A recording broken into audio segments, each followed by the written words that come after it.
থ্যারাপিউটিক্স hints নিয়ে আলোচনা করার কথা ছিল। তা আমরা এইটা নিয়ে একবার আলোচনা করেছি। আলোচনা করে যেটা বুঝতে পেরেছি সেটা হচ্ছে যে আমরা প্রথম দিন যে আলোচনাটা করেছিলাম অধিকাংশই সেটা মনোযোগ দিয়ে শুনিনি, যার ফলে অনেক বিভ্রান্তিকর অনেক কথাগুলো আসছে। তা যে রোগটা নিয়ে আমরা আলোচনা করছিলাম সেটা হচ্ছে ডিএমডি। ডিএমডি হচ্ছে পুরো কথা মানে হচ্ছে ডিসেনি মাসকুলার ডিস্ট্রফি। এইটা একটা জেনিটাল জিনগত একটা রোগ।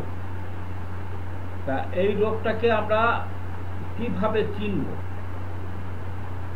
তা আমি লক্ষ্য করলাম যে পরবর্তীকালে যে আলোচনাগুলো হয়েছিল সেই আলোচনাতে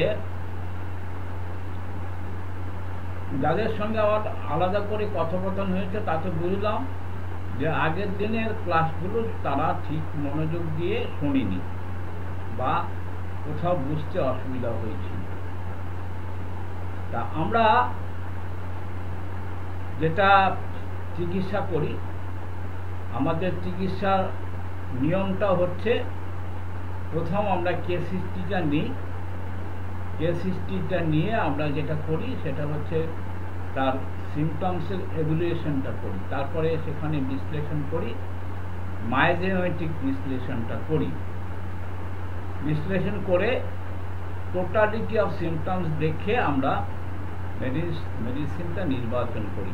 আমরা কিন্তু ডিজিজ ডায়াগনোসিসটা করি না। তা ডিজিজ ডায়াগনোসিস কিছু কিছু ক্ষেত্রে আমাদের সহায়ক হয়। অ্যালোপ্যাথরা যে চিকিৎসাটা করে সেটা হচ্ছে রোগের চিকিৎসা করে, আমরা করি রোগীর চিকিৎসা। ডিফারেন্সটা হচ্ছে যে allopath treat the disease not patient, homeopath treat the patient not disease. তা আমরা যে চিকিৎসাটা করি সেটা হচ্ছে patient as a whole. Patient সামগ্রিকভাবে পেশেন্টটা কি, কিসের পেশেন্ট, তার সামগ্রিকভাবে পেশেন্ট আমরা জানি যে একটা মানুষ অসুস্থ হয় তার মায়োজেনেটিক কারণে। আমরা অর্গান অফ মেডিসিনে পড়েছি, সেটা হচ্ছে যে there is 3 invisible power, অদৃশ্য 3টে শক্তির সমন্বয় ঘটছে রোগ, আরোগ্য, চিকিৎসা। এর মধ্যে 3টে অদৃশ্য শক্তির সমন্বয় ঘটছে। অর্থাৎ হিউম্যান বডিটা হচ্ছে পরিচালিত হয় একটা অদৃশ্য শক্তি দ্বারা, যে অদৃশ্য শক্তিটাকে বলা হয় ভাইটাল ফোর্স। এই ভাইটাল ফোর্সকে কিন্তু চোখে দেখা যায় না। এই ভাইটাল ফোর্স একটা অদৃশ্য শক্তি, সে আরেকটি অদৃশ্য শক্তির দ্বারা প্রভাবিত হয়ে তার মধ্যে কিছু ডিরেসমেন্ট ঘটে, বিশৃঙ্খলা ঘটে। আর সেই বিশৃঙ্খলাটা তার বিভিন্ন রকম লক্ষণের মধ্যে দিয়ে প্রকাশ পায়। এই লক্ষণের মধ্যে দিয়ে প্রকাশ পাওয়াকে আমরা বলি যে লক্ষণগুলো প্রকাশ পেলে এই লক্ষণ দেখে আমরা কি করি, আমরা নিউটনের যে ল সেই লকে ফলো করি। অর্থাৎ to every action there is equal and opposite reaction. প্রত্যেকটার ক্রিয়ারই সমান ও বিপরীত প্রতিক্রিয়া আছে। এই সমান ও বিপরীত প্রতিক্রিয়াটাকে বেস করে আমরা কি করি, যে আমরা জানি যে দুটো ক্রিয়ার সমান আর বিপরীত প্রতিক্রিয়া যখন আছে তখন একটা শক্তি যখন শক্তিশালী হবে তখন দুর্বল শক্তিকে অ্যাবলিশ করে দেয়। প্রাকৃতিক নিয়মে মানুষের মধ্যে যে রোগ শক্তি প্রভাবিত হয় সেটা একটা লিমিট আছে, তার একটা রোগ শক্তির একটা লিমিট আছে। আর আমরা রোগ নিরাময়, হোমিওপ্যাথরা রোগ নিরাময় করি কিভাবে? আমরা হোমিওপ্যাথরা রোগ নিরাময় করি আর্টিফিশিয়াল একটা সিমিলার ডিজিজ তৈরি করে, ওই দেহের মধ্যে আর্টিফিশিয়াল কৃত্রিমভাবে একটা সিমিলার ডিজিজ তৈরি করি, করে সেই disease, that disease must be stronger than natural disease. অর্থাৎ যে ন্যাচারাল ডিজিজ যেটা ছিল সেটা থেকে এই ডিজিজটা শক্তিশালী হবে বেশি। এই শক্তিশালী বেশি হলে তখন কি হয়, যে প্রাকৃতিক নিয়মে যে রোগটা হয়েছিল সে রোগটা রিমুভ হয়ে যাবে। আর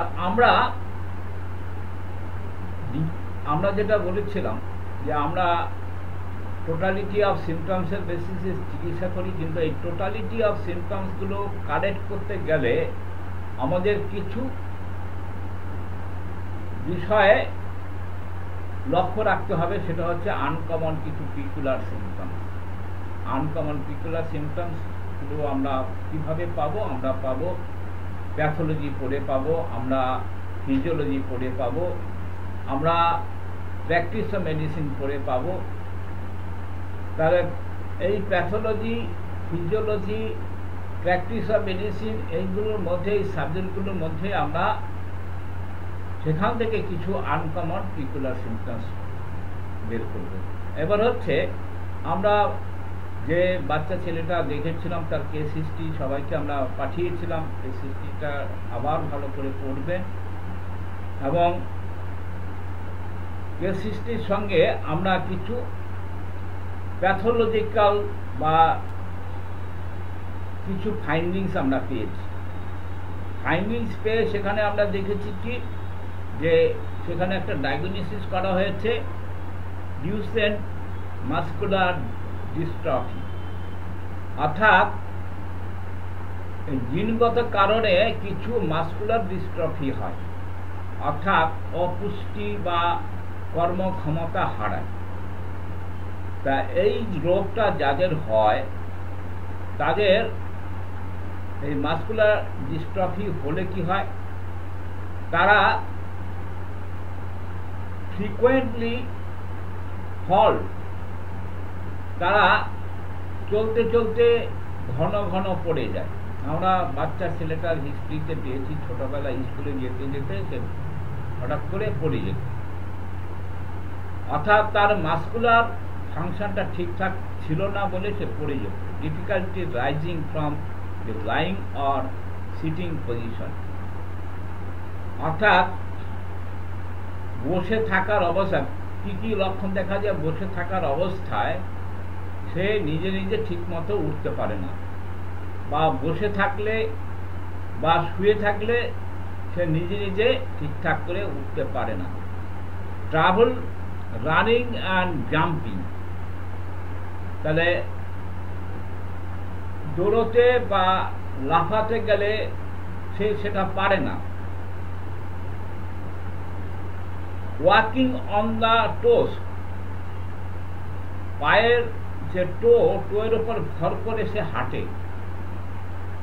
লার্জ কাপ মাসেল, আমাদের পায়ে দুপায়ে দুটো, মানে আমরা জানি ফিবিলার টিবিলার যে সমস্ত যে লং বোনগুলো আছে পায়ের গোড়ায়, যে হাড় আছে, সে হাড়ের সঙ্গে একটা বড় মাসেল থাকে, তার নাম হচ্ছে কাপ মাসেল। ঠিক পায়ের নিচের যে মোটা মতো যে মাসেলটা সেটাকে বলা হয় কাপ মাসেল।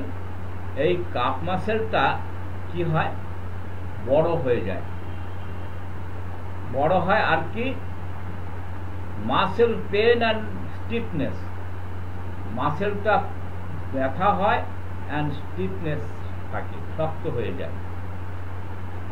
আর আরেকটা জিনিস হচ্ছে, আমরা ছোটবেলা থেকে কিছু শিখি, পড়াশোনা শিখি, কথা বলা শিখি, সেখানে তার যে লার্নিং ডিসএবিলিটি থাকে, এই লার্নিং ডিসএবিলিটি থাকার জন্য সে কিন্তু আস্তে আস্তে মানে পঙ্গু হয়ে যায়। তা আমরা এই কেস হিস্ট্রিতে এই সমস্ত লক্ষণগুলি পেয়েছি। সমস্ত লক্ষণগুলো পেয়ে এবার হচ্ছে তার পরিণতিটা কি হয়। তার পরিণতিটা হচ্ছে যে হাঁটতে চলতে সে পারে না, হাঁটতে চলতে না পারার ফলে সে সারাদিন শুয়ে থাকে, এমনকি সে মুভমেন্টও করতে পারে না। আর এই মুভমেন্ট করতে না পারার জন্য তাকে কিন্তু এই মুভমেন্টটা করিয়ে দিতে হয়। আর এটা আমরা ডায়াগনোসিস করব কিভাবে? ডায়াগনোসিস করব সেটা হচ্ছে আমরা যেটা তার যে মাসকুলার যে সেন্সেশন যেগুলো আছে সেগুলো আছে ঠিকমতো হয় কিনা, তাহলে আমরা স্পার্কিং যে পদ্ধতি আমাদের যেটা আছে মাসেলের স্পার্কিং পদ্ধতিতে সেটা আমরা প্রথম ডায়াগনোসিস করতে পারবো। তারপরে হচ্ছে এমআরআই করলে এটা পাওয়া যাবে। আর তার মাসকুলার যে ডিসঅর্ডার আছে সেটা বায়োপসি করলে পাওয়া যাবে। তা এই সমস্ত করলে তার এই সমস্ত ডায়াগনোসিস করা যাবে। এবার হচ্ছে আমরা এখানে মায়োজেমেটিক আলোচনা করতে গিয়ে আমরা দেখছি যে এর মধ্যে কোন মায়োজেমটা রোল করছে। তা আমরা জানি psora is the mother of the miasm. Psora হচ্ছে সমস্ত রোগের মূল কারণ। সোরা ছাড়া কোনো রোগ হতে পারে না। তা সোরা ছাড়া যখন কোনো রোগ হতে পারে না তখন সোরা মাস। আমরা আর কি দেখলাম? আমরা এখানে দেখলাম যে তার কিছু অ্যাবনর্মাল গ্রোথ আছে। তা অ্যাবনর্মাল গ্রোথ যেখানে থাকে সেখানে সাইকোসিস মায়োজেম আছে। অ্যাবনর্মাল গ্রোথ যেখানে আছে সেখানে সাইকোসিস আছে। আর হচ্ছে ডিস্ট্রাকটিভ টেন্ডেন্সি সেল টিস্যুগুলো যখন ডিস্ট্রাকটিভ হয় সেখানে কিন্তু সিফিলিস্টিক মায়োজেম রোল করে। তা আমরা প্রথম অবস্থায় এই ছেলেটির মধ্যে যেটা দেখতে পাচ্ছি সেটা হচ্ছে সোরা আর সাইকোসিসের প্রভাব। এবার এর পরিণতি কি হয়? পরিণতি হয় শুধু যে তার মাসেলগুলো মানে ডিস্ট্রফি হয় তা না, যত রকম দেহের যত অর্গান আছে সমস্ত মাসেলের মধ্যে ডিস্ট্রফিটা হয়। এই সমস্ত মাসেলের মধ্যে ডিস্ট্রফি হওয়ার ফলে হয় কি, যত বয়স বেশি হবে তার অর্গানগুলো ফেল করতে থাকবে।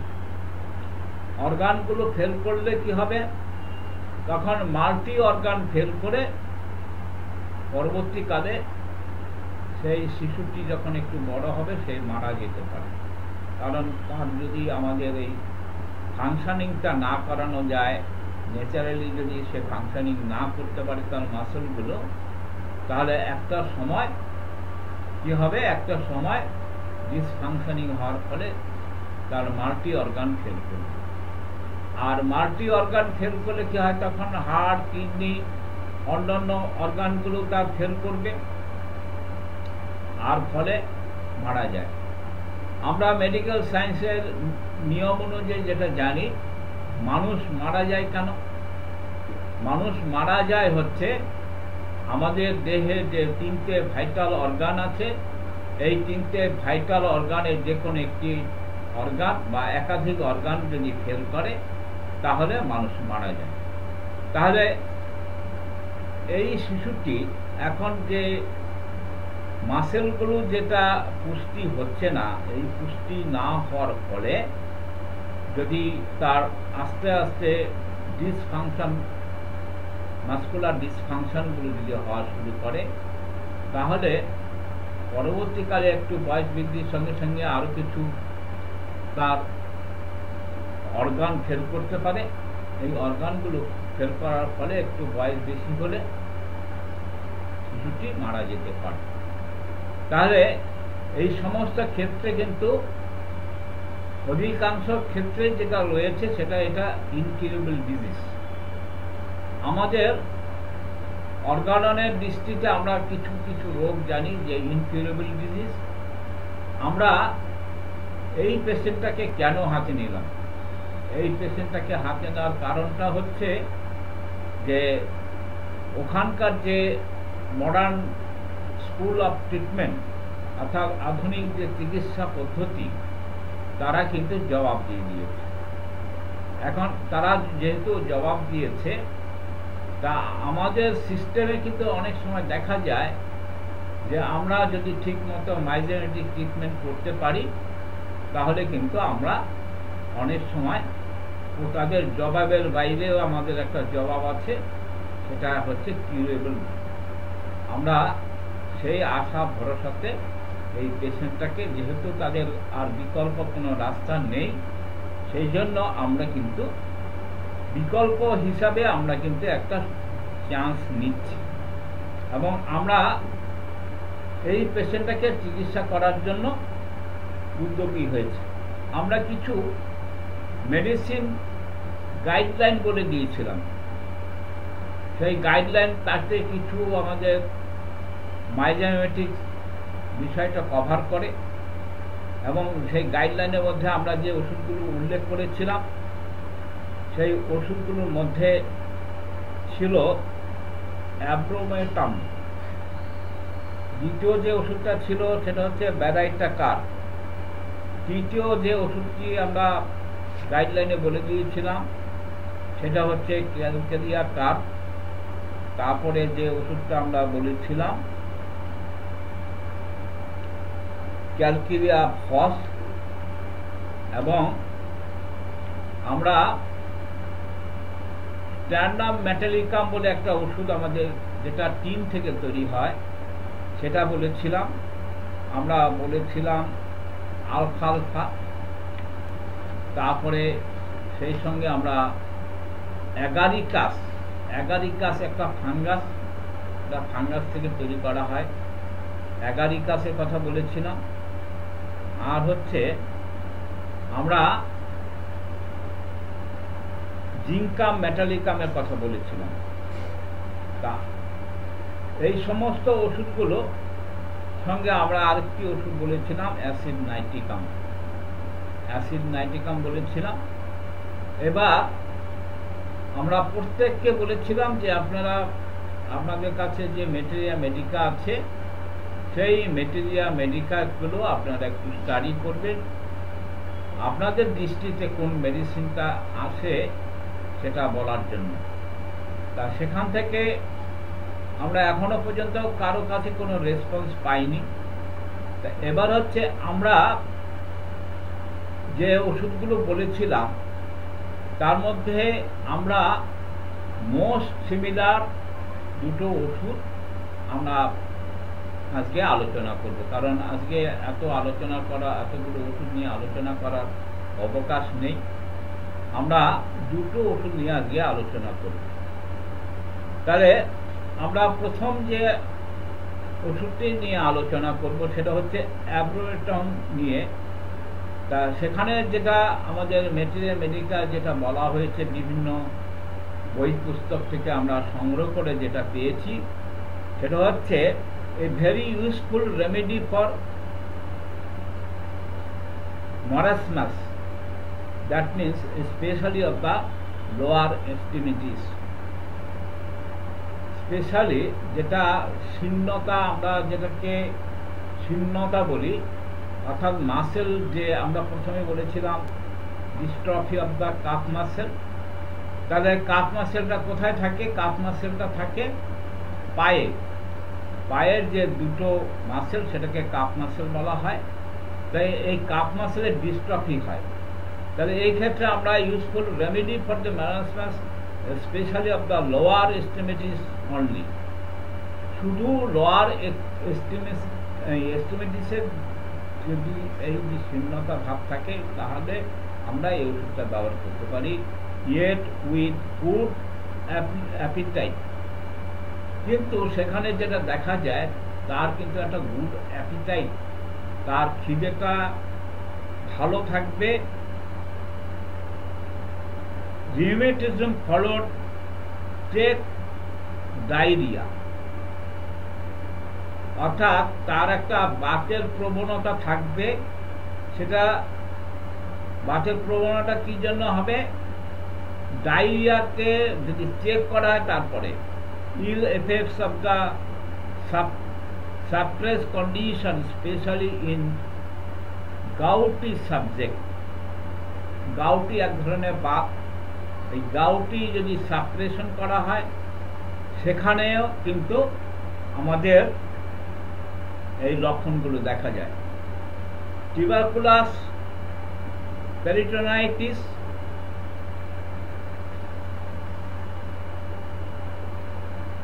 আর হচ্ছে after operation upon the chest for the hydrothorax or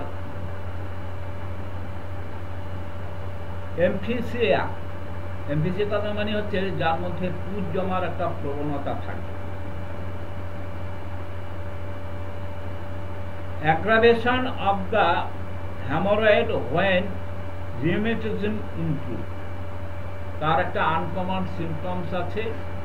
সেই আনকমন সিমটমসটা হচ্ছে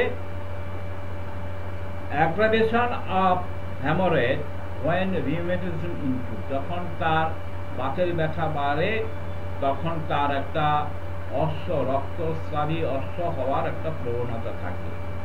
nose bleed and hydrocele in boys, ছেলেদের ক্ষেত্রে দেখা যায় তার নোজ ব্লিড আছে আর সেই সঙ্গে একটা হাইড্রোসিল আছে। আর তার একটা হিস্ট্রি থাকতে পারে, সেটা হচ্ছে তার ইনফ্লুয়েঞ্জার পরে তার প্রচন্ড শরীর দুর্বল, এই সমস্ত লক্ষণগুলো থাকতে পারে। এবার হচ্ছে আমরা কোনো মেডিসিন সিলেক্ট করতে গেলে তার মেন্টাল সিমটমের উপরে আমরা বেশি গুরুত্ব দিই। আমরা মেন্টাল সিমটমসের উপরে বেশি গুরুত্ব দিই।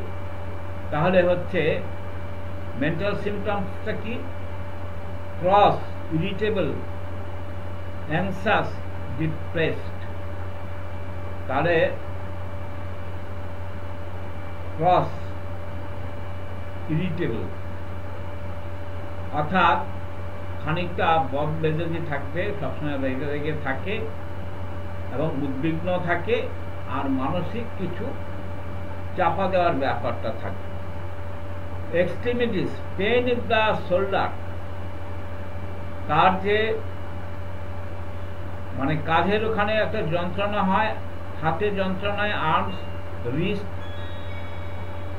রিস্টের যন্ত্রণা হয়,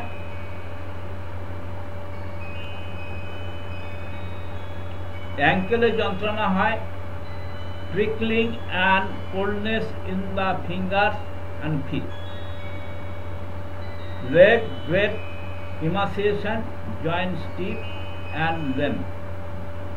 তার যে আমরা আগে বলেছিলাম যে কাপ মাসেল, তার একটা ইমাসিয়েশন থাকে, জয়েন্টগুলো স্টিফনেস মানে শক্ত ভাব থাকে, এবং লেম মানে খোড়া আর কি, কোনো ফাংশন করে না, painful contraction of the limbs, এবং তার যে অঙ্গ প্রত্যঙ্গগুলো সেগুলো একটা আড়ষ্ট ভাব থাকে। এবার হচ্ছে মডালিটি। আমরা মেডিসিন সিলেক্ট করার ক্ষেত্রে মডালিটির উপরে খুব গুরুত্ব দিই। সেই মডালিটি ওটস, কোল্ড এয়ার, ঠান্ডা হাওয়াতে তার মানে বৃদ্ধিটা হয়, আর তার কোনো সিক্রেশন যদি চেক করা হয়, যে কোনো সিক্রেশন যদি বন্ধ মানে কন্ট্রোল করা হয় বা চেক দেওয়া হয়, তাহলে তার এটা বৃদ্ধি হয়। আর বেটার থাকে মোশানে সে বেটার থাকে। তা এই গেল তার সামগ্রিকভাবে আমরা থেরাপিউটিক হিন্টস নিয়ে আলোচনা করলাম। আমরা পরবর্তী যে ওষুধটা, মেডিসিনটা, সেই মেডিসিনটা নিয়ে আমরা আলোচনা করব। এখানে একটু বলে রাখা ভালো যে আমরা যখন আলোচনা করি তখন মেডিসিন, ড্রাগ আর হচ্ছে রেমেডি, এই তিনটে শব্দ কিন্তু তিন রকম মানে হয়। তা আমরা জানি মেডিসিন কথাটা অ্যাকর্ডিং টু হোমিওপ্যাথি মানে ডিকশনারি, সেটা হচ্ছে মেডিসিন কথার মানে হচ্ছে selected medicine, selected remedy, selected রেমেডিকে আমরা মেডিসিন বলছি। তা ভ্যারাইটা কার্ভ নিয়ে আমরা আলোচনা করতে পারি। এবার baryta carb specially of the indicated in the infancy and old age. তাহলে ভ্যারাইটা কার্ভ আমরা স্পেশালি কোন ক্ষেত্রে ইন্ডিকেট করতে পারি? যেই সমস্ত শিশুদের তারা অল্প বয়স কিন্তু বেশি বয়সের বলে মনে হয়। This remedy bring aid two scrofulous children, especially if they are backward mentally and physically। তাহলে এখানে কিন্তু আমরা ভ্যারাইটা কার্ভের কিছু লক্ষণ পাই, অর্থাৎ যে শিশুরা মেন্টালি অ্যান্ড ফিজিক্যালি হচ্ছে backward, mentally and physically backward. তারপরে হচ্ছে ডারফিস, অর্থাৎ খর্বাকৃতি, বামনাকৃতি তার চেহারা হবে। Do not grow and develop, do not grow and develop, তার শারীরিক বৃত্তিগুলো ডেভেলপ করে না। Have scrofulous ophthalmia, swollen abdomen, take cold easily, and then always have swollen tonsil। তাদের একটা টনসিলাইটিস হওয়ার একটা প্রবণতা থাকে, এই সমস্ত থাকে। পার্সন সাবজেক্ট টু কুইসি, অর্থাৎ তার কণ্ঠর নালীতে একটা প্রদাহ থাকে। Which is prone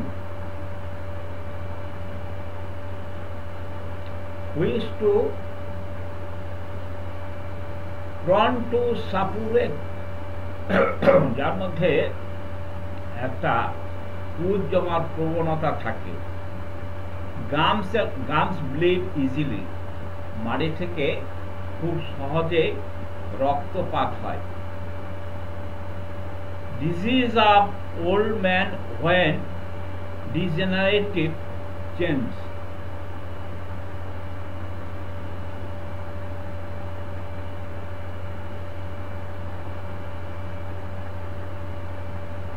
when degenerative change being cardiac, vascular and cerebral, who have hydrophonic prostate or ইন্ডুরেশন টেস্টিস। এখানে কিন্তু আমরা ওই সেলটির মধ্যে একটা প্রমিনেন্ট সিমটমস পেয়ে গেলাম, সেটা হচ্ছে কার্ডিয়াক মাসেলে তার একটা ডিস্ট্রফি ব্যাপারটা রয়ে গেছে, very sensitive two cold, offensive food sweat.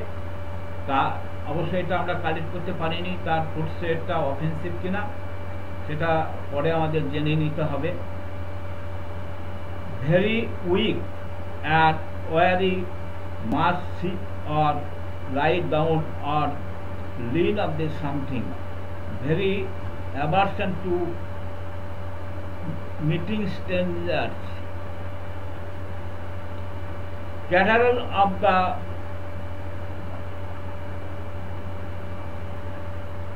posterior nerve with frequent অ্যাপিটেক্সটি, এটাও আমরা ওর মধ্যে পাইনি।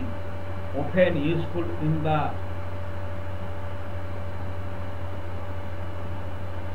ডিসপেসিয়া, অর্থাৎ অজীর্ণ, তার অজীর্ণ একটা ভাব থাকে। Of the young who have mustard and who suffer from seminal emission. এখানে এই ছেলেটির মধ্যে আমরা কিন্তু একটা জিনিস পেয়েছি, সেমিনাল ইমিউশন, যেটা ওর বয়স বোধহয় 16 বছর। এই 16 বছর বয়সে কিন্তু ওর মার কাছে যে রিপোর্ট পাওয়া গেছে সেটা হচ্ছে মাঝে মাঝে ওর প্যান্ট ভিজে যায়, তার মানে তার একটা সেমিনাল ইমোশনের একটা টেন্ডেন্সি রয়ে গেছে। আচ্ছা, এবার আসা যাক আমাদের মাইন্ডটা। মাইন্ড হচ্ছে লস অফ মেমোরি, সেখানে সিমিলারিটি আছে, মেন্টাল উইকনেস, তারপরে ইরেসলিউট লস, আর হচ্ছে loss of confidence in himself, senile dementia, confusion of the bashful, aversion to the strangers. যাই হোক, এই সমস্ত সামগ্রিকভাবে আমরা কিন্তু এই দুটো অন্যান্য মেডিসিনের থেকে দুটো মেডিসিনের মধ্যে আমরা কিন্তু ব্যারাইটা কার্ভের লক্ষণটা বেশি পাচ্ছি। এবার হচ্ছে মডালিটি। ব্যারাইটা কার্ভের যে মডালিটিটা, oats while thinking of symptoms from washing, lying of the painful side, better walking in the open air।